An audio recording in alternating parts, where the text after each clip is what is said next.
anggaran dari program ini di kisaran 400 triliun setiap tahunnya, sedangkan APBN kita sendiri di 3.200-an triliun begitu. Artinya ini mungkin lebih dari 12% dari APBN kita. Apakah ini artinya rasio defisit APBN ini lebih baik diperlebar dari sekarang? Ya, saya kira jangan dulu ya. Saya kira kalau tahap uji coba, tahap persiapan dan sebagainya harus di-match-kan sebenarnya berapa membutuhkan anggaran. Bisa saja bahwa dengan pilot project dan sebagainya pada beberapa kabupaten kota dan provinsi, anggarannya tidak sebesar itu. Melalui misalnya partisipasi masyarakat, melalui keterlibatan kelompok sosial dan sebagainya yang bisa menyediakan bahan baku program ini sehingga bisa jauh lebih efisien begitu. Yang kedua tentu saja melalui sasaran begitu ya, sasarannya siapa yang berhak karena mungkin saja tidak semua masyarakat kelompok pendidikan memang mau menerima program ini apapun mungkin alasannya begitu ya. Itu kan juga nanti bisa mengurangi begitu. Jadi tidak langsung serta-merta bahwa langsung menaikkan defisit ya. Saya khawatir ini kalau berlanjut maka justru khawatir bahwa bukan semakin APBN semakin efektif, malah semakin nanti beban kita di masa datang akan berkurang begitu. Saya kira dilihat dulu dua tahun lah di awal untuk melihat sebenarnya berapa sebenarnya kebutuhan anggarannya begitu, Pak. Baik, beban yang bertambah di masa datang. Menurut Anda, apakah ini akan memberatkan pemerintahan berikutnya?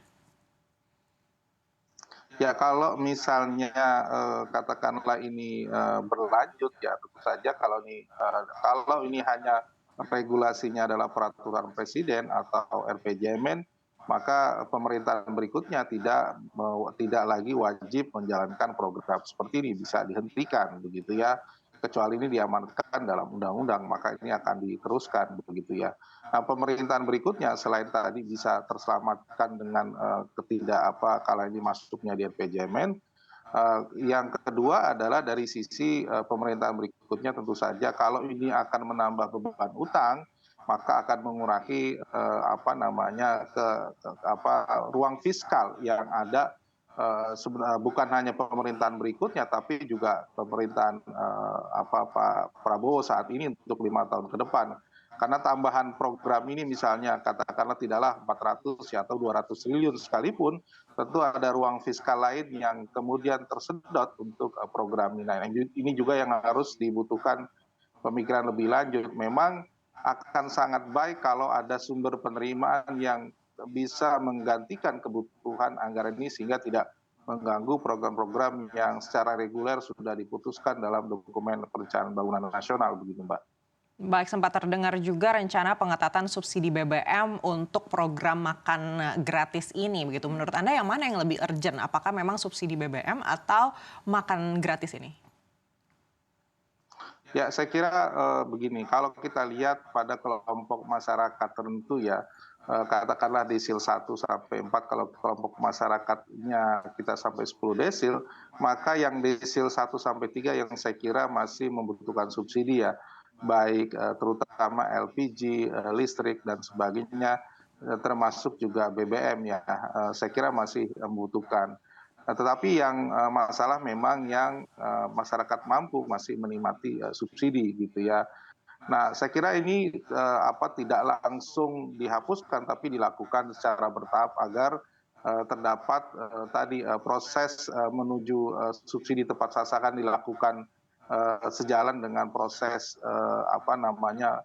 eskalasi dari program ini. Nah, saya kira memang kalau langsung subsidi ini dihapus atau bahkan katakanlah tidak ada sama sekali dalam rangka program makan siang gratis, maka yang terjadi juga menjadi problem kenaikan harga barang, inflasi, dan jauh lebih berat adalah kemiskinan kita justru bertambah begitu tanpa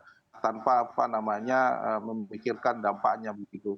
Kami pernah melakukan perhitungan indef begitu ya. Kalau misalnya katakanlah subsidi BBM dihapus, maka ada kelompok masyarakat yang sedikit berada di atas garis kemiskinan, itu akan menjadi miskin apabila subsidi ini dihapus, sekitar 5,7 juta orang. Jadi memang harus hati-hati ketika memang nanti ketika subsidi ini dihapus ya. Saya kira ini yang kemudian harus dilihat kembali bukan hanya satu sisi tapi juga sisi yang lain begitu Mbak. Baik, kita tahu memang program ini tujuannya adalah untuk meningkatkan kapabilitas dari SDM kita gitu. Tapi menurut Anda apa yang benar-benar harus diperhatikan oleh pemerintah agar ini bisa tepat sasaran? Yang pertama ya saya kira kalau kita lihat ya, di banyak negara mulai memang kelompok pendidikan mana yang memerlukan ini ya.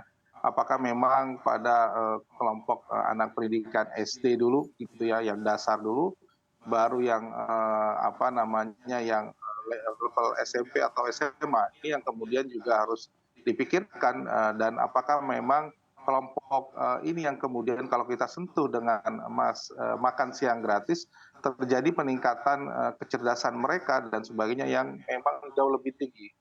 Sudah banyak studi yang mengatakan memang ya semakin dini mereka mendapatkan makan siang gratis maka semakin baik. Tetapi kalau sudah katakanlah level lebih tinggi itu efektifnya tidak terlalu. Nah ini yang kemudian menjadi dasar bagi pemerintah untuk memikirkan siapa yang sebenarnya mendapatkan makan siang gratis. Yang kedua soal sasaran begitu ya, baik pendidikan tapi juga bicara apakah memang kelompok masyarakat yang tidak mampu yang justru mendapatkan ini begitu. Sementara yang masyarakat mampu ya persilakan untuk bawa makan siang atau apapun yang kemudian memang bisa di-share dan bisa katakanlah bisa mengurangi beban pemerintah itu sendiri begitu ya. Jadi ada partisipasi di sini begitu. Nah ini yang saya kira juga harus dipikirkan pemerintah. Terakhir saya kira memang bicara anggaran ya, kalau bicara anggaran kalau katakanlah anggarannya 400 triliun tentu ini akan sangat menjadi beban bagi APBN secara keseluruhan ya. Karena kalau kita lihat anggaran belanja negara 3.000 triliun, kemudian pendidikan 20%-nya kurang lebih hanya katakanlah 600 triliun, maka kalau hanya 400 triliun anggarannya dari pendidikan berarti 2/3 dari 600 triliun, maka sangat tidak mungkin anggaran ini bisa dikucurkan begitu. Nah ini yang kemudian harus dipikirkan katakanlah dari sisi belanja ya, bukan dari sisi pendapat, tapi dari segi belanja, hitungan-hitungan yang jauh lebih realistis begitu Mbak. Baik, bagaimana dari sumber-sumber pendapatan negara sendiri, apa yang mungkin bisa digenjot untuk bisa mendapatkan dana untuk program ini? Ya saya kira kalau secara alamiah ya peningkatan pajak kita itu sekitar 0,3 sampai 0,5% ya PDB ya. Artinya kalau sekitarnya 10, sekarang katakanlah berada pada angka 10% PDB penerimaan pajak ya tambahannya paling sekitar 10,3 sampai 10,6. Jadi ada hitungan rasionalitas penambahan pajak yang secara growth memang bisa dilakukan tanpa harus membebani masyarakat begitu. Jadi ada peluang memang dari sisi penerimaan yang bisa dilakukan begitu. Yang kedua adalah kalau kita lihat adalah untuk agar lebih mengefisienkan program ini ya tidak perlu membentuk kementerian lembaga baru sehingga tidak ada kos yang harus ditanggung oleh pemerintah, termasuk juga katakanlah pembentukan badan pajak baru ya. Ya ini kan juga kos yang harus di pemerintah yang nanti anggarannya bisa katakanlah menambah program ini begitu ya.